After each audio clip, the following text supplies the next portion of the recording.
देखिए, Manipur is tragedy for all of अस।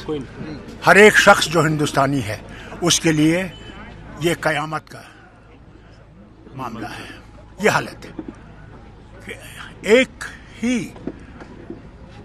लोग किस तरह ये कर रहे हैं और ये नफरतें कैसे बढ़ाई जा रही हैं कुर्सी के लिए। मुझे अफसोस है उस कुर्सी को, लानत जिसमें हम इंसानों को बांटें जबकि वो एक है, वो सबका है। किस शक्ल से आप उसको देखना चाहते हैं वो आप तक है। आप उसको मंदिर में देखना चाहते हैं, आप उसको मस्जिद में देखना चाहते हैं, गुरुद्वारा वही है। और उसके बाद भी हम लोगों को बांटा जा रहा है, अफसोस है। आपको नहीं लगता कि पीएम मोदी को सीएम के साथ बात करनी चाहिए रिलेटेड? मुझे बात करने की जरूरत नहीं है। आज दुनिया इसके बारे में बात कर रही है।